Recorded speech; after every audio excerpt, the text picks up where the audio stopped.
And welcome to another episode of Startup Zone Talk.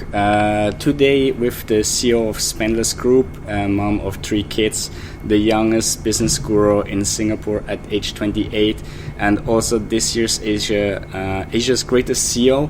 Welcome, Leza Klenk. Thank you so much. Show. Thank you for having me. Thanks for your time. I know you're quite busy. You have a lot of stuff ongoing, so I really appreciate that. Thanks a lot.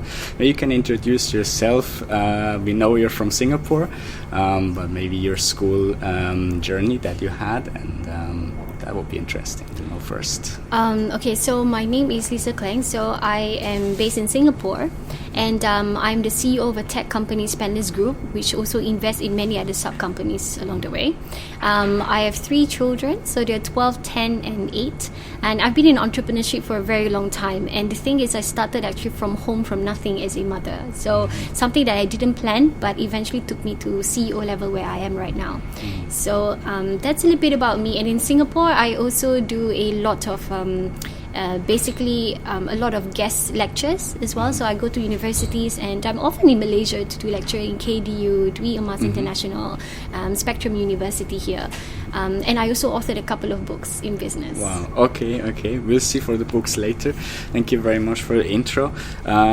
Also, I read somewhere that you dropped out of college. Maybe you can quickly go through that, why that happened, or what was the reason for you to not complete college? Right, so when I was 16 years old, I actually was a straight A student, and I was given a scholarship by the government. But the scholarship actually was very specific, that I had to major in a particular area that they want me to, and sign on to become a teacher. So I rejected the scholarship. So I thought that I'm going to go to college, finish my A-levels, and go to university. But my parents are unable to afford to send me to school at that time. Neither can they pay for my university later. So I end up doing part-time work. So Pedro, I was in school, and Patrick, and after work I go to a bubble tea shop and I sell bubble tea every day from 5 p.m. to 10:30 at night, just to earn $22 a night. So I could go to school, pay for books, get uniform and things like that. But what I didn't realize, that for that small amount of money I compromised a lot of time of sleep. So I couldn't wake up for lectures. And eventually that year I completely failed my exam and was asked to retain. And I thought that it's the same thing anyway. If I stayed back, I won't be able to continue studying well, because I have to work part-time. So in the end, I gave up studies and left and tried to get a corporate career. Okay, and then when we continue your journey, we know it was not a very, let's say, lightful beginning. Let's say now you're an extremely successful business owner, entrepreneur, but back in the days, you had one company that went bankrupt. Maybe you can tell us what was the company about, and what really happened at that time. Right, when I first started business, I actually just wanted to have a very small side income. So I wasn't made for business. So the mindset is just to earn an extra income. So I don't have business acumen, no bachelor degree. I was to stay home for at least 7 years already. So I suddenly come into the field hoping to make money, but don't know how to run it well. So, but in the beginning was lucky for me, because the business idea I had continued to grow. For some reason, people were buying it. I started a supply department store, and I took small investment in 2011. But what I wasn't good at is the exact investments invested. So basically, I built a team of people inside my company. There were about 19 of us, and we operate in Malaysia and Singapore. The investment weren't placed right because the ROI didn't come back. And at the same time as well, I would say that I still need a lot to learn about being a good leader and motivating people. Because of that, some of the projects failed, and it caused us monetary implication, because the business took investment loans instead of equity trade. Okay. So that drive to bankruptcy in the year of 2014. So everything I built for 3 years is gone in literally 3 months. Wow. Okay. Yes. Yeah. I think the down goes more. The down is faster than the up. Faster than funny. Up, right? Always the case. It's like taking the stairs, so long up, but so fast down. Okay. And what did you really learn from it? I mean, there's obviously lessons learned even from getting bankruptcy and then lose everything that you worked for so hard. I say that the most painful experience in your life is going to teach you the most valuable wisdom you carry. So I find, initially, of course, I blame for the fact that why me? But in the end, I realized that all the lessons, after I look back and analyze every mistake I made, every possible change I could have done, anything I could have implemented differently, I realized that I now walk away with this immense knowledge, about how I can actually turn around my business and make it profitable, knowing every single loops that's going to happen, every roadblocks I can predetermine. So which means I can build safety nets way before it happened again. So during the time I did that, and then I discovered a lot of valuable lessons that I take with me. I mean, so you're not, of course, not happy or lucky it happened, but it helped you a lot for today's businesses, for sure. It's true. Well, basically, they say if it doesn't break you, it makes you stronger. Yeah. Okay, True. so basically, I thought that rather than I'm going to blame myself, I'm going to be depressed or really sad for a long time, I'm sure there's something I could change about it. One of the questions I ask myself is, the fact that you can go bankruptcy, that means you had money to lose. You had once a lot of money and you lost it. That's why you become bankrupt, right? So the question is, if you had the capability to earn that money in the first place, why not you just do it again? Because the skill is still with you. And anything else that you fall short of, let's say you're not good in leadership, you're not as good as investment and anything like that, these are skills you can continue to upgrade yourself in. So basically, you can only get wiser, smarter and better. So the more reason you shouldn't quit business. Why go through all the pain and not get the reward? Okay, I need to now collate everything together, and now I do a better and proper plan to move forward. Go through a pain, but you went at that time through a lot of pain. You told me before you had depression. So how did that come, or how did you figure out? Because sometimes you need to be aware about it also, right? That you're depressed. How could you figure out what was the key points for you to? I expected that was going to time. I know that this period of time, just imagine you lost everything, okay? You lost the penthouse you live in, you lost the luxurious life, you couldn't even afford food for your children. We were living on $200 a week for 18 months. And the thing that makes us depressed is that we don't know if we'll ever recover. Depression causes because people cannot control. They feel they have zero control of everything that's happening around them, so they don't know where they're going when they wake up every day. And I decided that I need to take control of how my decisions now is going to dictate my future. So during that time, and I wanted to give up so many times, as people would expect. Most people would probably already break at that point because you lost literally everything. Your bank account is seized, you have no standing cash flow, and you have a reputation you need to clean up, plus all the business losses is still coming after you. So I there's 4 magic words I discovered that actually I comfort myself, which is I think is very powerful. So every time when I feel like I was going to give up at the end of the night, I just tell myself 4 words: just one more day. Because I strongly believe that if it's not in your power to change what has happened today, tomorrow someone else might have that power. And if you don't give tomorrow another chance, then you'll never meet this person who can make a difference. And for you, it was a person that helped you at that time to get a person. out? So for 18 months, all I did was try my best, earn a little bit of job here and there. I did business consultation to earn some money, so I can reinvest back into my business. Okay, and I built this Spendless prototype, this Spendless program. So when I built it, everybody told me that you're not going to make it because you already failed, you've lost money. But I told people that there's no way I cannot make it, because this time I definitely know what can happen to go bankruptcy. So I'm going to make sure it doesn't happen. So after 18 months, I even wanted to give up most days because no one believed in me anymore. And I got you mean your friends, your family? Yeah, everybody just don't believe you anymore because 18 months, your business is still not making money. What are you still doing in this business? Shouldn't you go get a job and stuff like that? So I had this peer pressure. So I had to cut off a couple of people just to make so that I can stay in the zone. And then I got a call one day on a Thursday evening, and I got a call from this person. He didn't even tell me his real name on the phone, and he told me that I read your idea somewhere about this beauty e-commerce. I want to ask and find out more about it. And I told him, I don't even know you. This is pretty random, and it's an Indonesian number. And he said, I'm in a car right now with the managing director of Sephora, so we just want to know, maybe, there's something we can do together. So I told him a little bit. Didn't want to tell him everything. I told him a little bit. And he told me, that sounds like a great idea. Can we meet in person? So 4 days later, he was coming to Singapore because he's transiting to Perth. So on a Sunday night, I actually met this person. At that time, I have no money, no capital, a lot of debts, bankruptcy, and no resources. So I'm coming to this person, a stranger. I don't even know his real name. And at that time, I really wanted to tell someone my vision because no one believed in me anymore. I need to tell one person who might believe in me.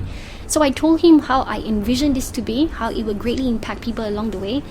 And he asked me this question at the end of it. And at the end of it, he told me, if you can value a company, what's your price tag? Okay. And I said, my company is no less than 5 million. Okay, for somebody who's broke, I mean, that's quite a huge number. But I believe in the potential, and I spent 18 months studying the market, so I know it is worth that much. And he told me, all right, I'll buy 10%. Wow. So that's how we raised our first $500,000 to recover. And $500,000 is a lot of money. Yes, yeah, well, especially if you have nothing left. Exactly. Right? So it changed the game completely. So we progressed, raised more capital funding, had more investors. So that's where we are now. So that was the beginning of Spendless Group. Yes, exactly. If you give up on your dream, then there'll never come a day when this person could give you that offer anymore, right? So you're very happy that for 18 months, thank God I didn't give up.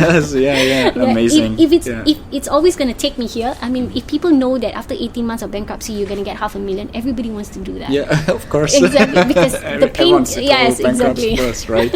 Okay, but I hope this does not happen again. But now you have really a big group of companies already, and you started with the cosmetics, and then I know you have second-hand baby goods. You do education, marketing. A lot more. Yes, a lot more. Different industry. Yes, the reason why we do that is because when you delve deeper in business and you want to stay ahead of your game, you need to be the primary provider to your customer. So a consumer, for example, when we start the beauty e-commerce platform, a lot of women are shopping for cosmetics on our platform. Okay, they become our resellers, they also become our customers, and you ask yourself, how else can I service them? How else? Because they might need something else. So some of them become our resellers. So they resell our merchant products and make money. So what we do is we set up an academy to train them more. So we make them experts in digital marketing because we open academy. So that's why we invested in EdTech. Then we realized that actually more women need this platform, but a lot of people don't understand this model. So we built a baby bargains app. So we win mothers over there when they start listing second-hand products. The same community, we educate them on how they can earn income with Spendless and get trained on academy. Okay. So then the merchants come in and say, wow, Leza, you have a whole distribution. Can you market my products in your network? Yes, we can. So that's why we have an advertising and marketing agency. So we serve the same the same chain of people all the time. It's just different services. Yeah. But it's easy because the same customer base, and you just monetize over and over and over again. And you're their primary provider. New requirements that you figured out during selling one product, yes. Launch like a new product or a new company. Yes, exactly. When there's a demand, you realize people are shopping, say, a lot of skincare products. That would be the right time to invest in a skincare line because the manufacturing turnover revenue fast because there's people ready to buy. Wow. Amazing. So now you're in like 17 countries. Is that like still up to date? Well, Baby Bargains is in 19 and Spendless has 17. Yes, 17 countries, and you have more than 80 people. Like a lot of we have partners, full timers. We have freelancers. So all in all, it's probably close to 100. And there's 25,000 resellers on the network who's also on our payroll. Wow, that's also like an amazing KPI. So let's get into your person, and I want to discuss with you some of the terms that I recently heard, or I heard even because of you. I mean, there's a womenpreneur. Yes. That was like a term I heard many times before, but then through you I learned that there's a mompreneur, right? So an entrepreneur, which is a mom, right? That's what it is. And then I was wondering, like, why do we need this kind of terms? Why someone need to say, look, I'm a mom, so I'm a mompreneur? What is your point of firstly, any women nowadays, women are more bold to start their own business, okay? And they also hold high corporate positions. So nowadays, any woman who start a business, a woman-led company, right, the founder will eventually be a mother. It's a question of time. 80% of the women will be a mother. They start a business single, eventually they become moms. Whenever we transition into this phase, motherhood is a permanent phase. Okay, it's permanent. Once we become a mother, we always will be. That means we start to have businesses, build connections with this community. So how we can service them, how can you monetize from them, and things like that. The reason why I use the term mompreneur is, firstly, I stand out from all the other womanpreneur businesses because they focus on women. I focus on mothers, and mothers need also a center where they can get services from another mother because they know that I understand them because I'm also a mother. And my businesses are all women mother related. So those stay-home mothers join our network. Those people who sell products on our Baby Bargains app, they're the mothers community. So when I represent myself as one of them, it's easy to win them. So for you, it was more like a marketing thing. You can sell more or better if It's you true, give yourself that tag. But also we invest in mom-led businesses. So our company, we identify which mother who lets good ideas in businesses and have the capability to grow to the next level. Okay. So we support them, we fund them, give them resources, and then we guide them through. So I believe strongly that mothers make very good CEOs. So the question is how you support them and give them the resources. They can actually turn a home-based business like I did into a global tech firm. Well, I agree. Like moms had a lot of stuff to do to handle everything. So I think they have an advantage because of the experience already. Yes. But we'll see. You think like if someone tags himself dadpreneur, it will be like the same impact? Or I don't want to say, but I doubt so. Mom is always associated with multitasking, okay, because we're at home looking after children, household. So maybe there's a little bit of advantage on mom, but I've seen that title dadpreneurs pop up. So dadpreneurs actually lead communities where dads are trying to start businesses. And it's quite common now as well. Dad stay home and mom goes to work. It happens. Of course, So it sure. does. Okay, very nice. I want to talk with you about LinkedIn because you're very active in social media, and people admire you for what you do, and especially for how fast you grow the followers in LinkedIn. I read like within 2 years. You started only 2 years ago. Yeah, 2017. Right? Yeah, it's 2017 you start to create your profile, and today you have nearly 60,000 followers. Yes. So 60,000 that is. It's like really impressive.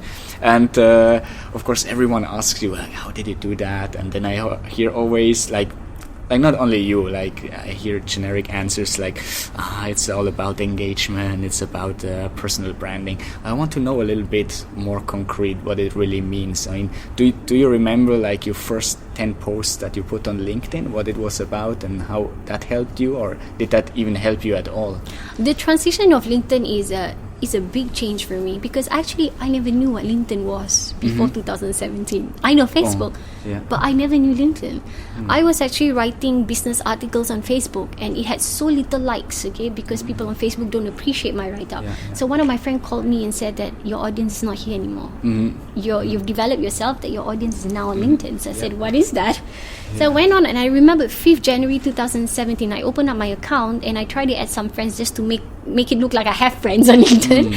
And I couldn't even add 10 people because I don't know most people in the enterprise level. So I said, this is going to be hard again to create a name in a pool where people don't even know who you are. So the first, there's 3 things that is very important whenever you showcase anything on LinkedIn or on social media, as a matter of fact, right? It goes into play. You have to consider the kind of audience that you want to keep in your network for a very long time. Okay, and what I did is, number 1, I showcase a lot of my character. The stories that I put out is exactly what happened in my life, as true as it can be. A lot of people limit from telling certain things, but you're sometimes not telling things because you're allowing people to personally attack you, but so people can personally relate to you, because your experience is not unique. Someone else will have gone through the same failure, the same kind of loss, the same kind of journey, and if they could relate to you, the more they get attached to you. You have brought meaning inside their life. Secondly is to speak about your competence. People want to know what you're actually good at, so that tomorrow, after they know your character, the second level is to want to do something with you. So the post should be also about your competence. And thirdly is, of course, over time is your experience. But my actual advice is, people focus too much on social media, but social media is actually half of my personal brand. The other half is I'm always out there. Patrick, you will realize me, I'm always at universities, always talking to people, always networking. And if 1 month I'm not invited to speak anywhere, I actually set up events myself just so I can speak. Okay. The fact that you're physically present elsewhere contributes a lot back to your personal branding, because the people who are in the room, who hears you, who knows you, they walk away remembering who you are, what you know and what you do. And that personal brand is longer effect than online. So when people in the uni, for example, they like what you do, they go back and they tell their friends and they talk to their parents, and eventually it brings more eyeballs to your online network because people want to stay connected. So it's not just about putting content, it's consistent. For me, I make myself busy every day, physically busy, and that will be the stories I continue to tell. And people follow me not because Leza is genius or Leza has all the good contents, but because Leza leads this journey that gives them the vibe that they should also be doing something more than what they're currently doing. everything. So people just like that energy back. Okay. Oh, I still didn't understand how you made the 60,000 followers. Honestly, I cannot control. I have no idea. For me, I just put out good content and good stories and see how people would like me. But I guess one of the reasons people appreciate it is because people know that you give acknowledgement. One of the things is I'm a person who always give acknowledgement to people, whether they comment or feedback. Initially, first 5 people feedback, comment, stuff like that, right? And I don't just reply to people's comment. I make the effort to go to their profile, find out what they do, and when I reply their comment, I even ask about them. So how's everything doing? I read your post recently is about the project you're doing. So it's so personalized that the bond is so strong. That's why people will go on and tell other people about you. Okay. But it's extra work, but most people are not willing to do it. So how would you compare like your Facebook with your LinkedIn profile when you said, okay, now your business or your customer should be on, or like the people interested in the business should be on LinkedIn, right? But how does Facebook work? Is it still like Facebook also 60,000 followers. Facebook is also a lot of followers. But it's different audience. Different audience. So on Facebook we target consumers, influencers. So customers. On LinkedIn we target, of course, partners. We target investors. So different kind of crowd. So the way I put out content is also different. So a lot of people on Facebook do not know another version of me, which is the very business side. Okay, and a lot of people on LinkedIn do not know the funny version of me because that's what Facebook sees. So sometimes what we reveal of ourselves is depending on who we want to attract. There's no point having 5 platforms with the same crowd of audience. You don't win that way because it's so much time investment. But you're not getting what you want. So you stay focused. Okay, investors and partners on LinkedIn, the kind of content must be business, must be intellect, must be useful. And the one on Facebook are more like fun, more wacky interaction with influencers, contest giveaways. So it's different. Wow, okay. So you do all your social media by yourself, or you have a team of people working for you?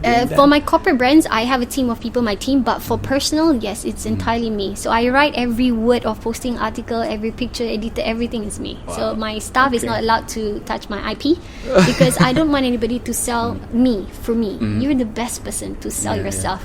So the moment you let someone else do that for you, they're not selling you. Because you know yourself the best. Exactly. Right? And you change all the time. So 3 months, maybe they know you 3 months ago, but 3 months later you're a different person. You have a different thought. So it's not the same content. I agree with that. Okay, I mean, we're coming to an end of this interview. I'm very impressed. We see you do so many things here all over. Maybe you can give some hints, like how you put everything under one head, like being a mom, being like a CEO of so many companies, doing the social media, of course, your personal branding, the events that you do, the events that you attend. How you really manage your time smartly and efficiently? All right, 2 things. Number 1, when I say the word outsource, that doesn't mean that you go around delegating all your jobs to other people.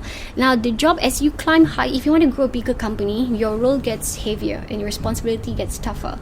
But and you cannot do everything. You must understand that. No matter what, you're not a superwoman. There's no way you can do everything. So what you need to do is identify the crucial roles. For example, managing relationship with stakeholders and stockholders. These are important. The CEO have to invest time in. But other things that you don't really need to worry about, designing of a poster, calling a venue for an event, these are the things you need to outsource. So if you want to do more, outsource what you can risk giving, but what you cannot risk giving, relationship with investors, doing the pitching, talking to your lawyers, these are the things you continue to do as your CEO. So once you segregate that, you are able to focus on the big things. Why? Because the big things make money. Less time involved, but you get investment, so your company cash flow is always up. While the other small things, you're not giving time to it. So your best time is only given for the best returns. So that's one of the tip. Secondly, everything that you do, any project, any task and everything, right? Actually, a human is capable of doing so many things. The only thing that allows you to do that is structure. Structure and processes are so important. If there's a way, if I'm at home, when I was a mother, right?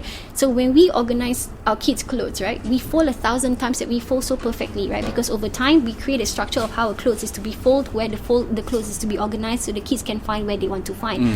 These are called structure. It starts at home. So when I'm at work and I want to launch a certain project by a certain timeline, in 3 months, I need this executed and go to market. So therefore, there's a structure that I've really laid out.